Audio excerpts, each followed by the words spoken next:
Maya Denawa. Di Bali, cerita tentang Maya Denawa sudah melegenda. Raja ini terkenal sangat sakti dan kejam di pemerintahannya.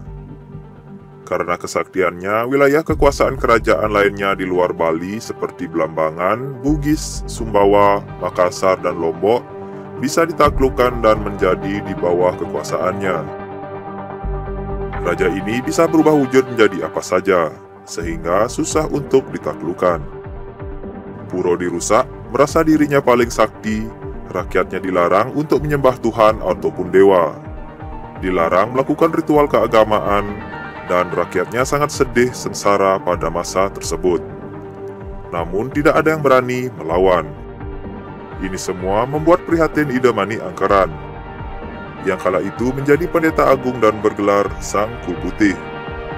Beliau melakukan tapas semedi di Puro Besakih untuk memohon petunjuk. Dan akhirnya beliau mendapat pawisik dari Dewa Mahadewa untuk ke Jambudwipa atau India untuk meminta pertolongan. Pertolongan dari India dan Sorga datang dengan pimpinan Dewa Indra dengan bantuan pasukan dan dewa-dewa lainnya seperti Citrasena, Citrangada, Sang Jayantaka, Gandarwa, dan mata-mata yaitu Bagawan Narada. Maya Denawa menyadari hal ini dan juga mengirim mata-mata menyelidiki pasukan Dewa Indra. Maka pada saat pasukan Dewa Indra menyerang, Maya Denawa sudah siap, sehingga terjadi pertempuran hebat. Pasukan Maya Denawa terdesak dan sang matahari tenggelam, pertempuran dihentikan. Malam harinya, Maya Denawa melakukan tipu muslihat. Ia menciptakan mata air beracun dekat pasukan Batara Indra yang sampai sekarang dikenal dengan nama Pancoran Cetik. Agar tidak meninggalkan jejak, Maya Denawa memiringkan telapak kakinya sehingga tempat ini dikenal dengan nama Tampak Siring. Esok harinya, pasukan Batara Indra banyak yang sakit karena minum cetik dari air ini. Karena kesaktiannya, beliau menancapkan tombak sehingga menyembur air atau tirta, yang sampai sekarang bernama Tirta Empul yang digunakan untuk memerciki dan menyembuhkan kembali pasukannya. Sampai sekarang ini digunakan sebagai tempat melukat atau mandi membersihkan diri dari segi jasmani dan rohani. Pengejaran Batara Indra dilanjutkan.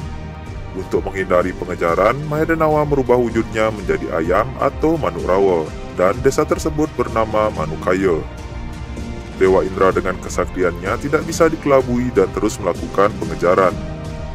Maya Denawa sempat juga berubah menjadi Timbul sehingga ada desa yang dinamakan Desa Timbul.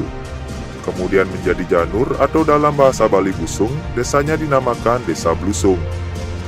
Pengejaran terus dilakukan oleh Dewa Indra. Maya Denawa terus bersembunyi dan mengubah wujudnya. Ada juga Desa Penyusuhan, karena Maya Denawa berubah wujud menjadi susuh atau kayu dari batang kelapa.